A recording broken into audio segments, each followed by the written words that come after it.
Have you ever felt like you're standing between two completely different versions of your life? One feels safe, familiar. It's the life you've worked hard to build, the roles you play, the responsibilities you hold, the rhythms you know by heart. And then there's the other life, the one that feels wild, unknown, like a whisper you can't quite hear but somehow already recognize. It doesn't always make sense, but it pulls at you like a memory from the future. If you're living in that tension, let me tell you, you're not crazy. You're not lost. You're awakening. This is what we call a soul threshold.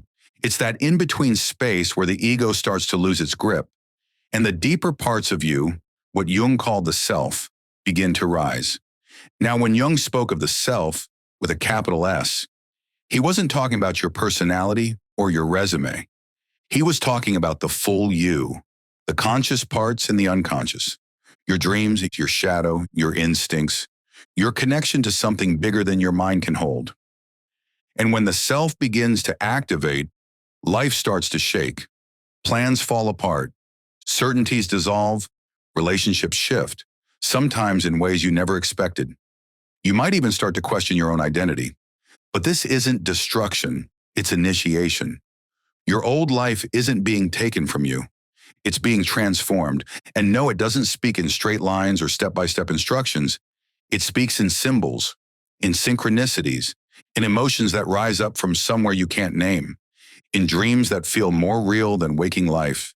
You are not meant to understand everything right now. You are meant to evolve. Now let's talk about love. Because for so many of us, awakening doesn't happen in isolation. It happens through relationships. You may have met someone who changed everything.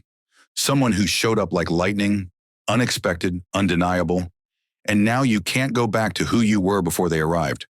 This isn't just attraction. It's not fantasy or delusion. This is what many spiritual traditions call a soul contract. Before you incarnated, your soul made an agreement to meet this person, to be seen by them, to be activated by them, and sometimes to be broken open by them. That kind of connection doesn't always fit neatly into your current life. It might complicate things, challenge your values, or stretch your heart in directions you weren't prepared for. But that's the point, because this kind of love is not about possession, it's about transformation. And here's something we don't talk about enough. You can love more than one person at once. You can love someone who's been by your side through every season of life, someone safe, steady, and familiar. And still, you can love someone who lights up a completely different part of your being, someone who doesn't fit your life, but somehow fits you. It's not always logical.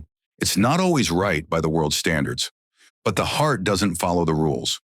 In Jungian psychology, we talk about the anima and animus, the inner feminine and inner masculine that live within us.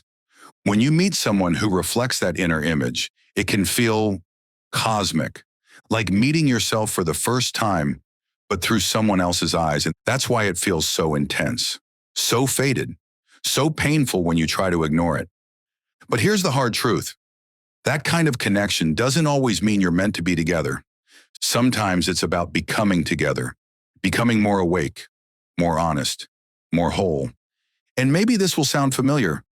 People show up in your life when they're at a breaking point.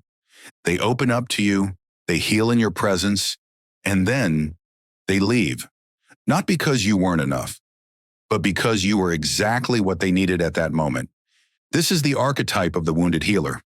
You carry the medicine because of what you've survived. You know how to hold space for others, not in spite of your pain, but because of it.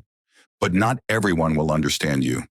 Some people will be magnetized by you, and others will be deeply uncomfortable around your presence, because you reflect their truth back to them, and not everyone is ready to see it. So what's your purpose in all this? It's not to rescue people. It's not to fix them or stay forever. Your purpose is to awaken something in them and then trust that their path will continue. Jung called this the transcendent function, the moment when opposites are held long enough for a new reality to emerge. And that's what you do. You hold that space. You midwife transformation. You become the mirror for others to meet themselves. Even if they walk away, you have changed them, and they have changed you. Now, I want to speak to something deeper, You're being called to more. Maybe your intuition is getting louder. Maybe you've started automatic writing or channeling messages. Maybe you're seeing signs, repeating numbers, dreams, animals, songs. Things you used to dismiss now feel important. This is not random. This is your initiation. You don't have to become a guru. You don't have to have it all figured out, but you do need to start listening. You are here to bridge psychology and soul, to speak a truth that cuts through noise and illusion, to help others feel seen because you know what it feels like to be invisible. If you feel torn right now between two people, two paths, two versions of yourself, it's okay. You don't have to rush a decision. You're not behind. You're not failing. You're being reshaped. There is a path unfolding beneath your feet, even if you can't see it clearly yet. The people meant for you will find you. The life meant for you is already forming. If this message stirred something in you, please like this video, subscribe to the channel, and share it with someone who needs to feel less alone on their journey. And if you're ready to dive deeper into your own awakening, check the description for ways to work with me, join our soul-led community, or explore tools that support your transformation. The answers aren't out there. They're already within you, and they're waiting for you to listen. I'll see you in the next video.